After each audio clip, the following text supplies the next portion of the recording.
Now let's continue on the second half of this chapter 10, the math problems. From our discussion in the first half, we realized there are a lot of gas laws that we have discussed. Each law actually is associated with a certain type of calculation problem. For example, ideal gas law, PV equals to nRT. That also includes the laws like Boyle's law, Charles' law, so on and so forth. And we talk about combined gas equation. That certain comes with a certain set of calculation problems. Dalton's law, bunch of equations, a lot of calculation going on. Gas stoichiometry, sounds familiar, a lot of calculation going on. And the last one is effusion calculation problems. So we have 5 different types of calculation problems. How can we tell the difference? Is there any clue that can help us to determine just which equation or set of equation that we're going to apply to? Because once we realize the equation or set of equation that we are going to use, we can organize information around that equation, so that makes things a lot easier. Remember, when we look at a math problem, first thing first, we record and list any complete information as given, and we write down the desired unit and entity. And just know that's been some time, complete information is a number plus unit plus the entity. So how can we determine which type of calculation that we're going to use or we're going to approach? And we have to go through a series of questions. Like first question, is this question asked about the multiple identities of the gas? Or even more obvious, like mixture, gas mixture, partial pressure, total pressure ever mentioned in the question? If any one of these is mentioned, like a mixture, total pressure, partial pressure is mentioned, we know the answer is a yes, it is a Dalton's law problem. From the Dalton's law problem, I condense those equations into the 3. Remember, most important one is in total. Under this sense, we have to figure out moles of each component gas before we can get in total. If we get in total, so we should have the mole fractions, and then we can solve the rest of the problem. If answer is no for gas mixture, partial pressure, or total pressure, we're going to come to the second question. Is the gas undergoes 2 different conditions? If answer is yes, obviously, combined gas equation. If answer is no, here comes the third question. We talk about the different gas entity, different gases, or even better, some other substance other than gas. If we talk about different entities, mean answer is yes, we talk about the gas stoichiometry. Remember, there's a shortcut, right? So 1 mole of gas equals to 22.4 liters of gas at STP. Remember, that equation does not apply to any other condition, only to STP. If that is not about the 2 different gases or the entities, the last question we need to ask ourselves is, do we see any words like effuse, effusion, diffusion, diffuse? Any words appear in the question that leads us to the Graham's law. And it's still no, we got nowhere to go but ideal gas law. So here, by asking us 1, 2, 3, 4 questions, we differentiate 5 different calculation problems. In this page, we lay out what strategies for each type of calculation problem. So for example, Dalton's law, three equations we need to worry about. And here gives us the general strategy. If mass percent is given, okay, if mass percent is given, we assume there's 100 grams of sample, exactly the same way as we did for the formulas. Assume 100 grams of sample, convert the mass percent into each gas to the gram, then the moles using molar masses. Or, as you will see in the homework, if you are given molecular ratio,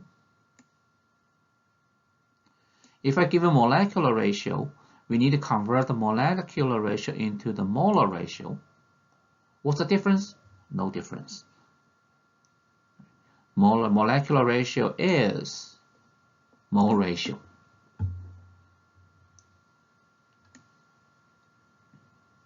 Then we can calculate the moles of each gas with the assumption, for example, 100 moles of the mixture. Then we can get more fractions, so on and so forth. The third scenario that we're probably going to see here is same amount of mass for gases. So say if we have a mixture of a gas contains the same mass of each component gas. The value of a mass is not given. What we should do here is just simply assume 100 grams of each gas, and then we conduct our calculation. So what should we do? We get the moles. We get the moles for N1, N2, N3, so that we can have N total figure out before we do anything else. That is the mathematical approach if we identify the question using Dalton's gas law. If the question is about combined gas equation, we know this is the equation that we're going to use here. Okay, as we already discussed, we need to sort and organize information. Those information must be divided into sets because we got 8 variables. Okay, condition of 1, condition of 2 to think about.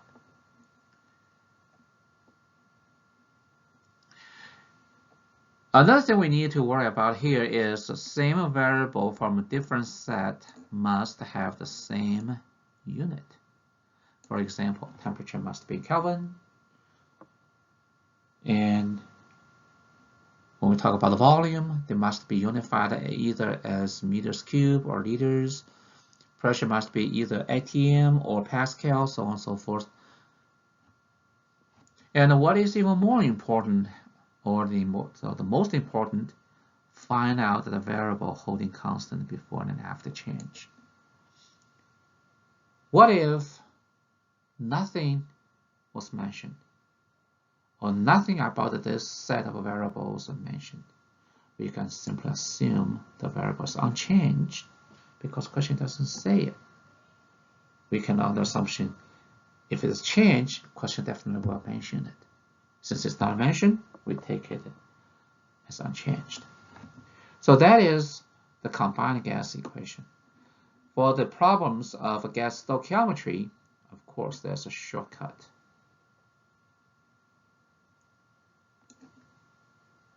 STP means exact 1 atm and exact 10 degrees Celsius, not Kelvin, 0 degrees Celsius. And this is something that we're going to see that as we collect conversion factors in those procedures we have laid out and practiced many, many times. If the problem is about the Graham's law, this is probably the equation that we're going to use. I just want you guys to pay attention. How do we get those A and B's? So where we put the rate of A, and then where we put the molar mass, square root of molar mass of A. The last math approach would be the ideal gas law. For ideal gas law, one thing I'd like you guys to notice is we must make the units match between the pressure and the volume. ATM with liter, cubic meter with Pascal. Temperature must be in Kelvin, and amount must be in moles. If it's not, get mole converted. That is the general strategy or the general approach we're going to use for each type of math problem that we see in this chapter. Now let's look at our first example. This first example has a tank with a volume and a filled with a certain amount of O2. Two questions. Let's focus on the first. Calculate the pressure of the O2 at 21 degrees Celsius. So here, I just combine the question right here. So here's my question, and with the flow chart. So now let's see what type of calculation it should be.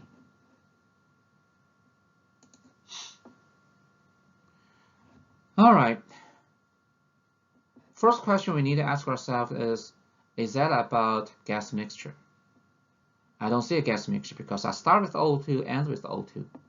All right, so answer is no. We're going no here. Two different conditions? I don't see two different because I see liters, I see volume once, I see kilograms once. I do not see volume or kilograms on in any other condition twice. So answer is still no. We're going here. Next question is different gases or different entity, same type. So we're going through this direction. Do we see any words like effuse, diffuse, and there are nouns? No. Now we start to see here. This is ideal gas law. So this is the problem about ideal gas law. Math PV equals nRT. Simple enough. Now, what we need is to organize the information around this equation. Remember, we're talking about the first question here. We have a volume, 438 liters. We have a mass, right? So this is a piece of complete information.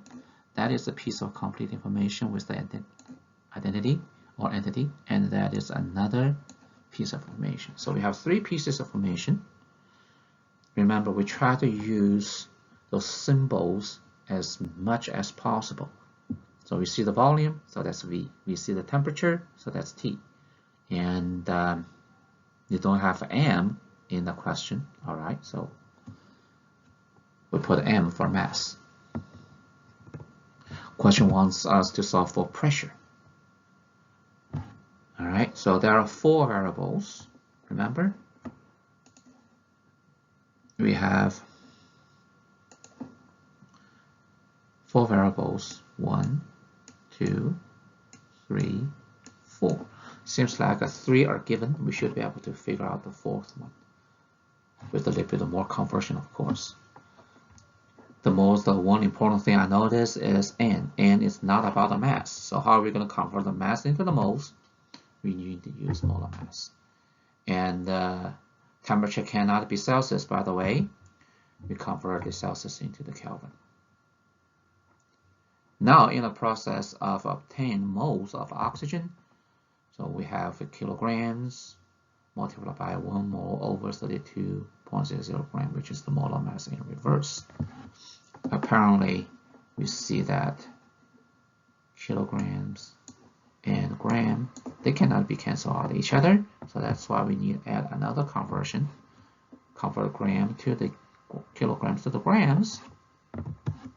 So we have 27.7 moles of oxygen. With the moles known, question wants us to solve for P, so P equals to nRT over V. Plug those numbers in, and we can see we have pretty much every unit canceled except for ATM, which is good. ATM is a unit of pressure, which means we are heading in the correct direction.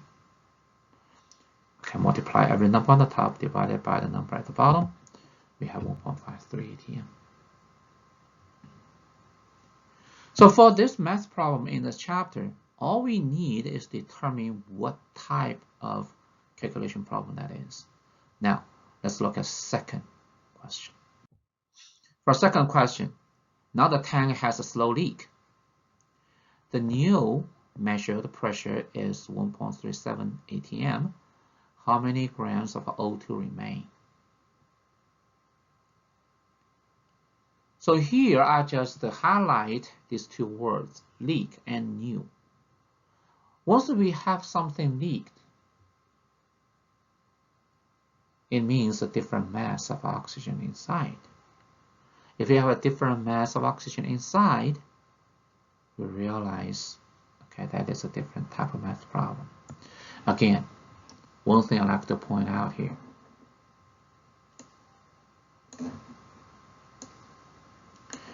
Now do we see the same variable appear twice, right? Mass of oxygen, mass of oxygen. All right. So I guess you probably already have a good idea just of which way we should go. Gas mixture? No. So we go in this direction. Two different conditions? Yes. Going this way. How do we know two conditions? Because we see the gas, the grams of oxygen twice.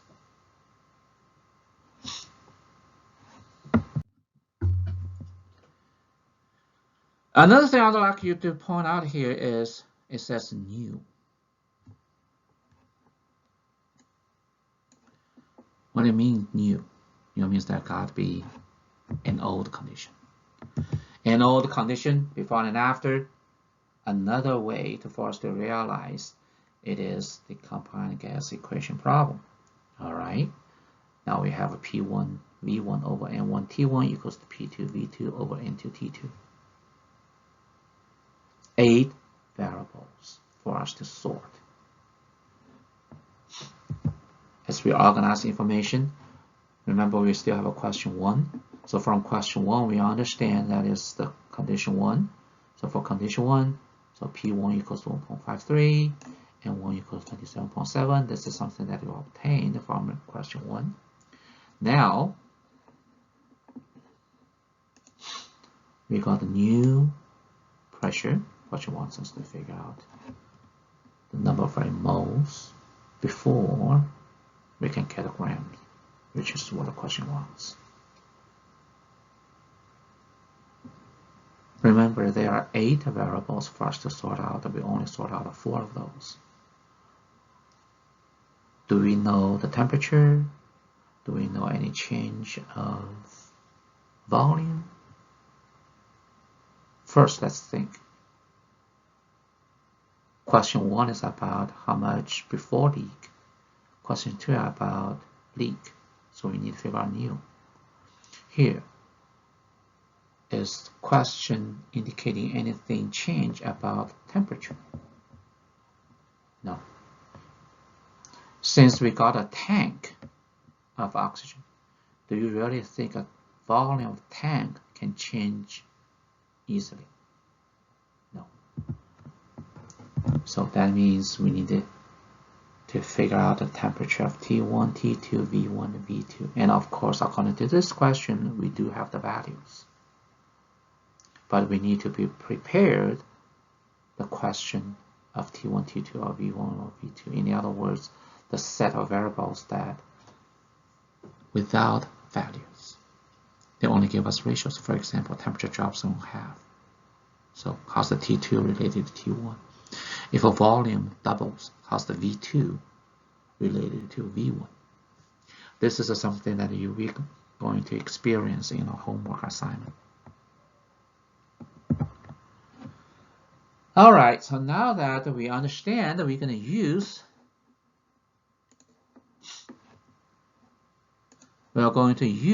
this combined gas equation, and from all 8 variables that we have find out, we realize T1 equals to T2. In this way, T1, T1, T1, T2 cancel. V1 is equal to V2. I actually don't care what values of volume is. All I need to know is I can get these two cancel. That leaves us P1 over N1 equals to P2 over N2. For the ratio, cross multiplication as we understand. So we have a P2 times N1 equals to N2 times P1. Question wants us to solve for N2 as we see here. So we divide both sides of the equation by P1. This is what we have. Put into the numbers. We cancel out ATM. And we get a moles. Moles is not what question wants. So we multiply by the molar mass of oxygen. We find out there are only 794 grams of oxygen. We leak about 90 grams of oxygen.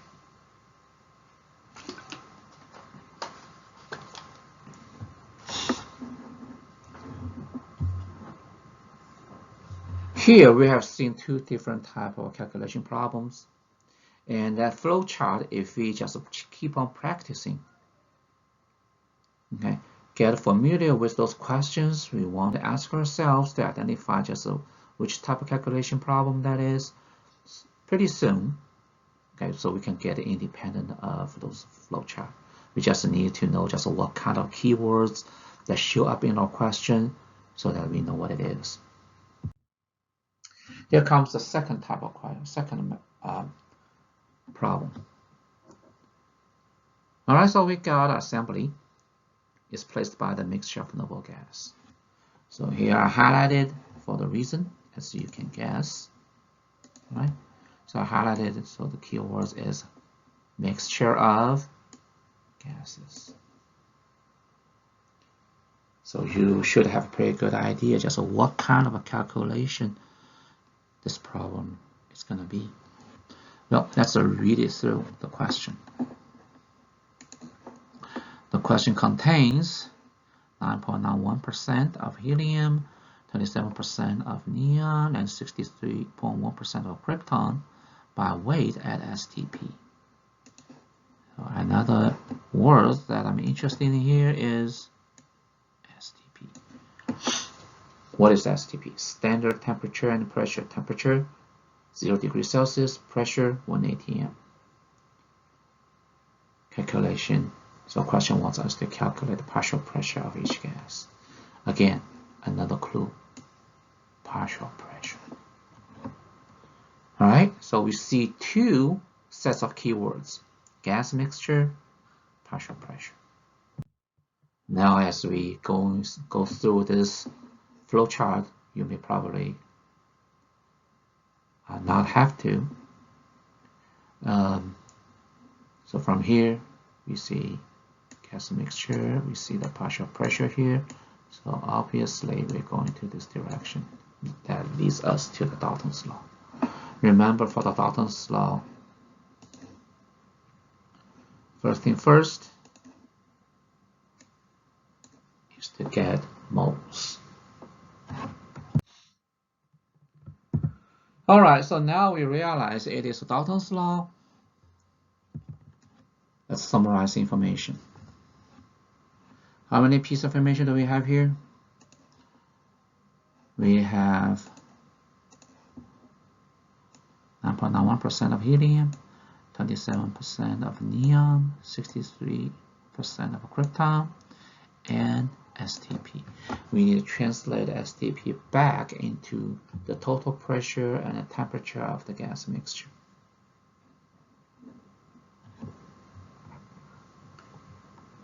We're given percentiles, not the mass. What we're going to do here is assume 100 grams of a gas mixture. And from percentage, we should get a mass. From mass, we get a moles. Alright, 99.1% of 100 grams is 9.91 grams. Convert that to the moles. We got 2.48 moles of helium. And from this equation, 27% of neon ends up 27 grams. That is us 1.34 4 moles of neon. For moles of krypton, we have 0.753 moles of krypton.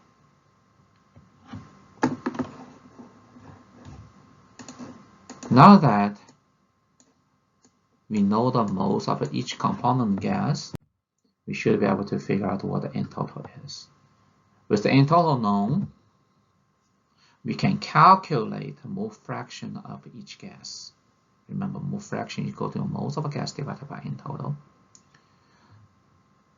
And the same mole fraction will lead us to the partial pressure. Partial pressure equals to the mole fraction multiplied by the total pressure. Remember, 1 atm is the total pressure of a gas mixture because it's STP for the mixture, so for this mixture of gas. From the mole fraction of neon, we can get the partial pressure of neon. From mole fraction of krypton, we can get the partial pressure of krypton. So sorry, this is krypton.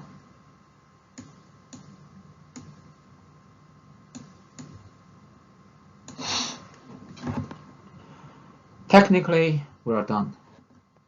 But it is always a good idea for us to check whether our calculation is correct by simply adding all these three together. Because when we add all three together, it's a 0.999 atm. That's 1 atm. This is what the question gives us, so that boosts us the confidence to think our calculation is actually correct.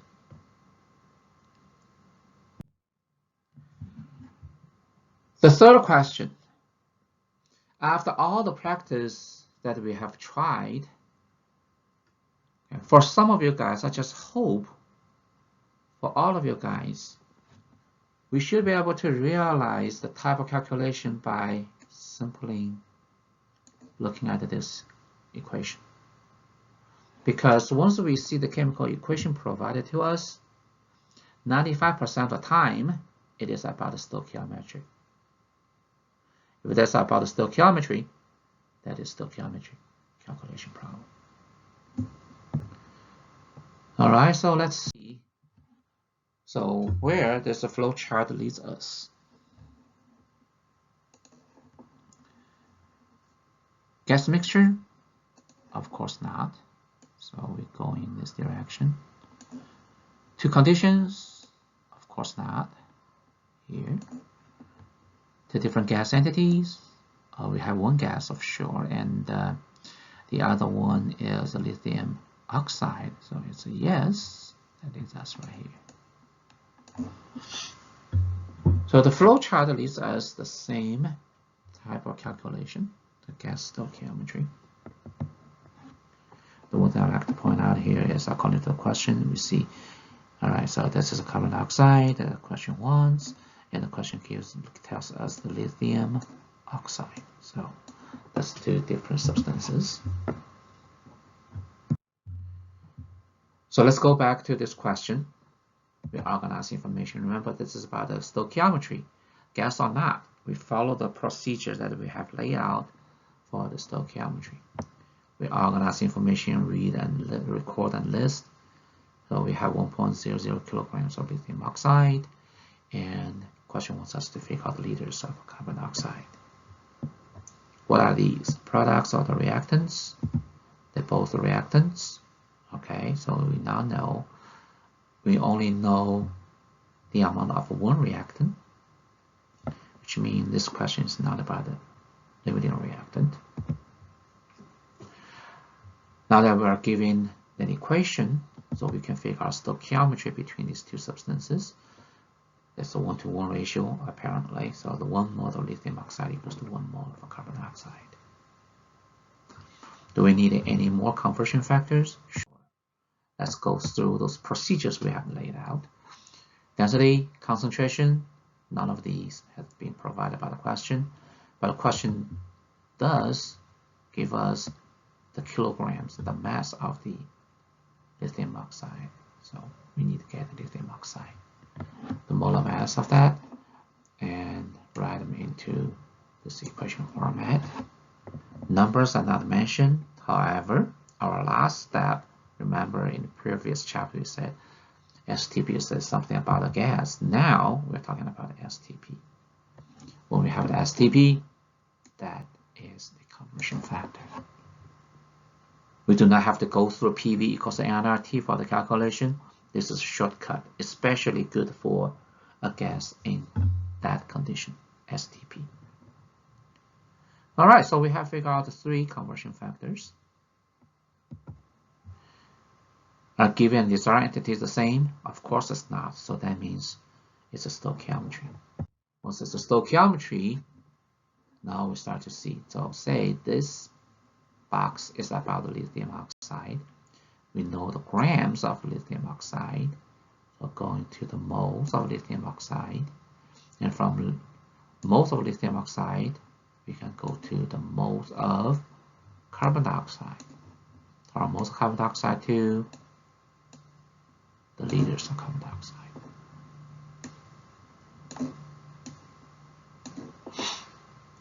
So this is a solution map that we have chosen for this type of calculation problem. Going back to the question, we lay out from grams to the lithium oxide to the moles of carbon dioxide, finally to the liters of carbon dioxide.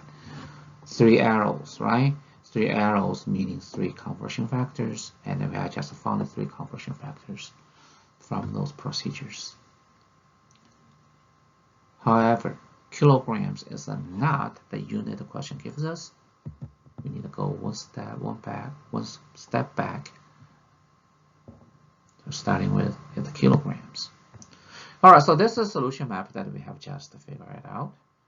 Now let's carry out this solution map. So we have a kilograms of lithium oxide. This arrow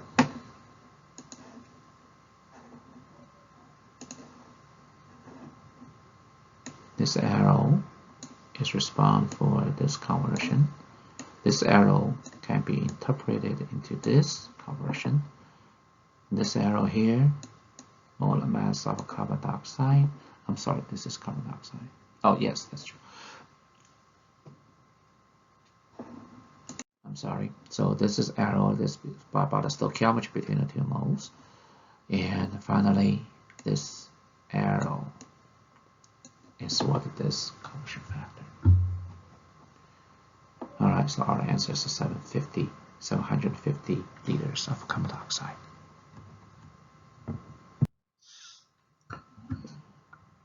All right, that is the end to the lecture. When we have a face-to-face lecture, I also picked 4 questions from our homework 15, as a class demonstration. So here I'm not going to go through the detailed calculation. I just want to point out what type of calculation problem we can judge if we are not so familiar with the keywords. And for some question, I just like to show you how we organize information, because for this chapter, some question can have whole lot, tons of information for us to sort.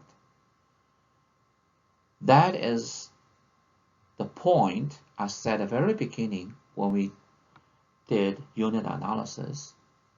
It is critical for us to sort and organize information.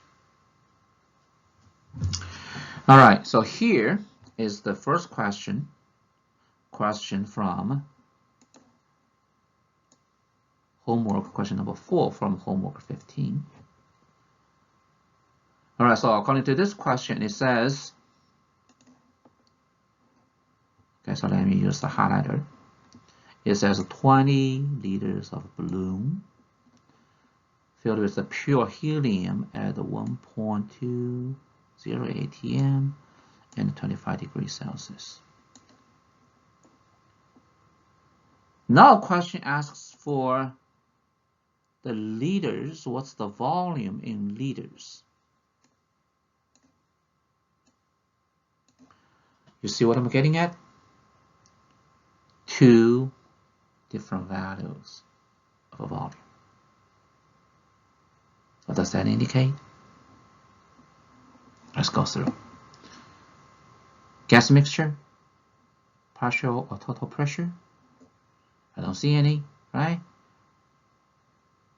But what I do see is two different conditions.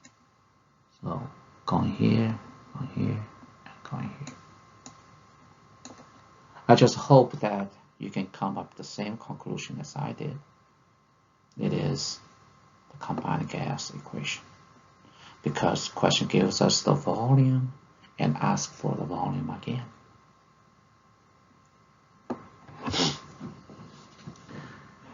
And now we have 3 in yellow, that's for the condition 1. And let's see how many the parameters or variables we can see for second condition. So here I'm still going to highlight this in green. All right, so that is what the question wants here, but the question provides us with the pressure, 3.55 times 10 to the 2nd millimeters of mercury, and the temperature, -80 Fahrenheit.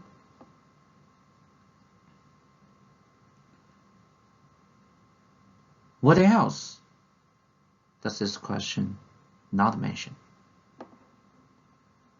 You got it? Moles. What about my N1? What about my N2 here? The question doesn't say anything about the leaking or losing. So N1, N2 should be the same. Of course, you can figure out N1 from those 3 variables in yellow, and you can apply the N1 equals to N2 for the questions that's labeled in green. Of course, we have variables that's in green that's support for us to calculate to get the liters of the volume. But nevertheless, now we understand that we're going to use the combined gas equation where N1 and N2 cancel. We have P1 V1 over T1 equals P2 V2 over T2. Of course, we have to come up with a lot of conversions. We need to convert millimeters mercury into the ATM. This is into the ATM.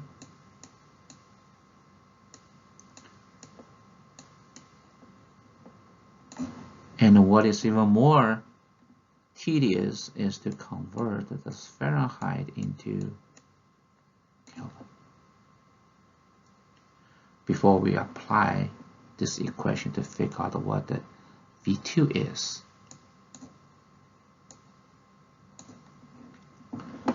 All right, so that is for question 4 in our homework assignment.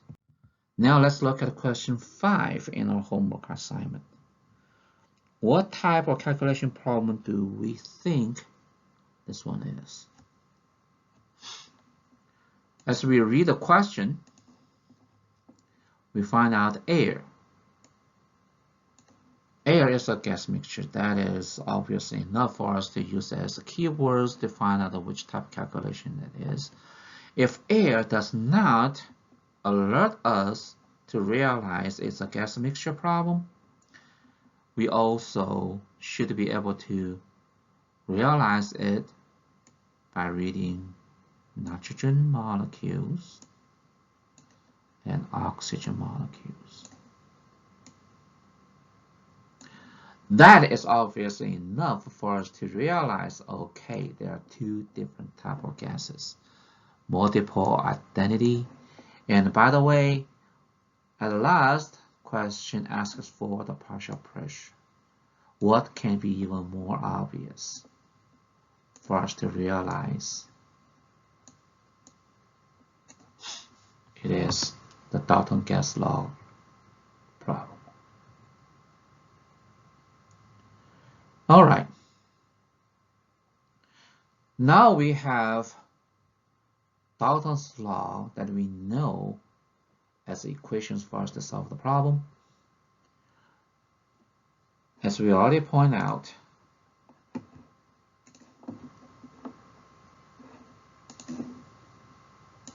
it is the first equation that we have to solve first. That means we need to know the moles of oxygen and the moles of nitrogen.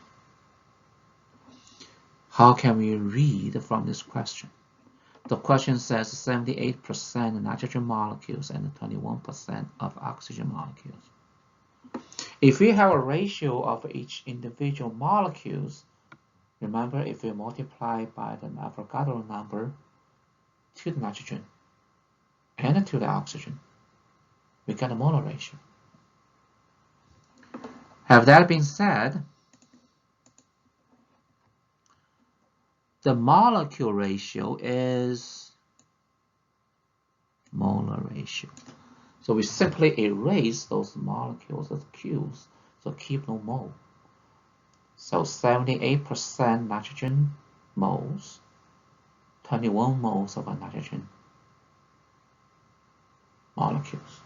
I'm sorry, oxygen molecules. We have moles already. For each component gas, we should get it in total, and we carry out the rest of the calculation.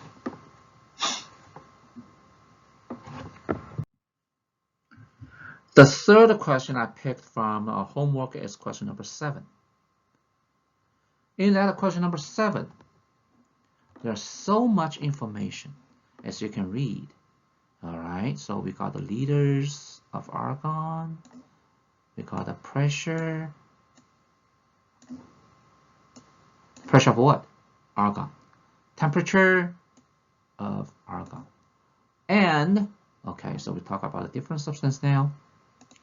So we got 0.2 liters of oxygen with the pressure and temperature. And we're still not done. We still have 2 pieces of information to sort out, like 400 milliliters at 27 degrees. So we are talking about a total 8 pieces of information. But this is something that we deal with later. But first thing first, what type of calculation problem do we think this one is? Remember that we have argon and we have O2, and what the question wants? Total pressure. That is good enough, the evidence for us to realize. We start from here. Now that the question asks for the total pressure here, even though we couldn't realize argon and oxygen are a different type of different gases, we still should be able to pick Dalton gas law for the calculation. All right, so this is how I organize the information. First, I pick up the type of calculation. I understand that is Dalton's law for gas mixture. I lay out all the information I have on argon, and question wants us to solve for moles of argon. How do I know it? Because it's what Dalton's law says. Dalton's law's first most important equation is figure out the moles of every gas, right? Even the gas mixture. So, moles of argon, and I organize information on oxygen. I know question wants us to solve for the moles of oxygen. Kilopascal, all right, so remember at the beginning of the lecture I said 1 atm equals to 101.325 kilopascal. And definitely we can do something so that we can have a pressure in the unit of atm. As for the mixture here, I'll run a mixture, so this is a higher value mixture because I got 2 different component gases. In total, it should be these moles of 2 gases combined. I got a volume and I got a temperature. right? So I hope with this way of organizing, we should be able to solve question 7 quite easily.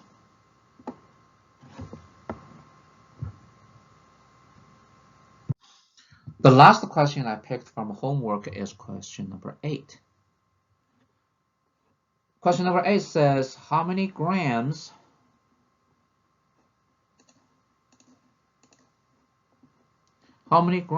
of phosphorus are needed to react with O2? Good enough information? We got phosphorus, that's P, O2, so 2 different substances. As we move down with this solution map or the flow chart, okay, it's not a mixture, not 2 different conditions, and yes, 2 different substances. That's it. That's a gas stoichiometry. And I just hope this analysis will help us to understand, to sort out, to find out what type of calculation problem for this chapter. And just hope this flowchart is helpful for you to determine just which kind of calculation for each problem. And I hope by the end of this homework, as you finish it, you should be able to realize the different type of calculation problem without going through the solution, the flowchart anymore. But that's my goal. And also, there's one question that occupies a lot of problems, so questions there. That is about the stoichiometry, gas stoichiometry, right? So I think that is the reaction between ammonia and oxygen. That is the one big, complicated gas stoichiometric problem. All right, so I just want you guys to go through that step by step using the procedures we have laid out, because those procedures will help us to lay out.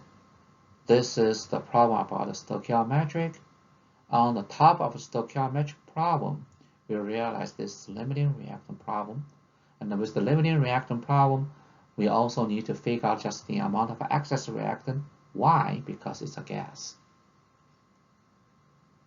Now that one reaction is finished, we talk about 2 different gases, meaning we're talking about a gas mixture. Okay, so this is something that I think would be a very good exercise, okay, for us to take, and then we'll learn sometimes even from this simple question can cause so many different type of calculation are combined. All right, so that's all for the chapter 15, and I believe there's a lot of things for us to go to. I see you guys later, and good luck.